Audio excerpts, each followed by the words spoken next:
নমস্কাৰ, মই মানৱজ্যোতি বৰা বুবু। মই এজন সংগীত শিল্পী। 1999 চনৰ পৰাই মই আসাম ফাইনেন্সিয়েল কৰ্পৰেশ্যনৰ লগত জড়িত হৈ আছোঁ আৰু তেতিয়াৰ পৰাই আজিলৈকে আসাম ফাইনেন্সিয়েল কৰ্পৰেশ্যনৰ লগতে মই কাম কৰি আহিছোঁ বা মোৰ অনুষ্ঠান প্ৰতিষ্ঠান তেখেত আপোনালোকৰ পৰাই লৈ আহিছোঁ। মই ধন্যবাদ জ্ঞাপন কৰিছোঁ আসাম ফাইনেন্স কৰ্পৰেশ্যনলৈ, কাৰণ 1999 চনত মই এটা লোন লৈছিলোঁ। MR অডিঅ'ৰ নামৰ এটা ৰেকৰ্ডিং ষ্টুডিঅ' খুলিছিলোঁ। আপাৰ আসামৰ প্ৰথমটো ৰেকৰ্ডিং ষ্টুডিঅ' আছিল আৰু তেতিয়াৰ পৰাই মই এজন সংগীত শিল্পী হিচাপে বা এজন ষ্টুডিঅ'ৰ প্ৰপাইটৰশ্বিপ হিচাপে আজিলৈকে মই চলাই আহিছোঁ আৰু সেই দীৰ্ঘ 26টা বছৰ সম্পূৰ্ণ কৰি এতিয়াও চলি আছে মোৰ ৰেকৰ্ডিং ষ্টুডিঅ'টো। তাৰপিছত আকৌ মই দেউতা আৰু মই মিলি পেলাই 2007 চনত আমি এখন মাৰ্কেট কৰিলোঁ, দেওপাৰা চাৰিআলিত এখন ছুপাৰ মাৰ্কেট।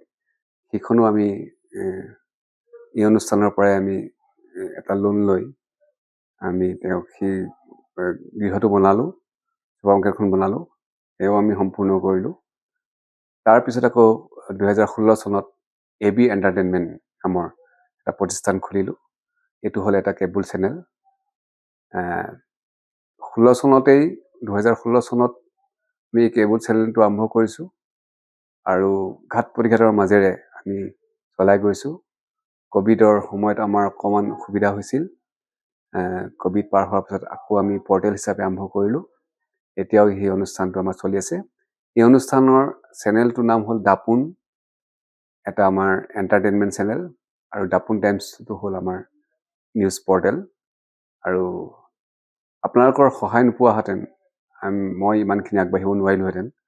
আৰু যিহেতু সমূহ কৰ্মচাৰীলৈ, বিশেষকৈ এই যিসকল জ্যেষ্ঠ কৰ্মচাৰী আছে, সকলোলৈ মোৰ ফালৰ পৰা বহুত বহুত ধন্যবাদ জ্ঞাপন কৰিছোঁ। যিসকলে মোক এই কামখিনি কৰিবৰ কাৰণে সুবিধা কৰি দিলে, অসম ফাইনেন্সিয়েল কৰ্পৰেশ্যনৰ তেখেতলোকলৈ মোৰ ফালৰ পৰা বহুত বহুত ধন্যবাদ জ্ঞাপন কৰিছোঁ। আগন্তুক দিনতো মই বহুত কিবা নতুন প্লেনিং আছে আৰু মই নিশ্চয় আপোনালোকৰ লগত জড়িত হৈ থাকিম বুলি আশাবাদী। ইয়াকে ক'লোঁ, ধন্যবাদ।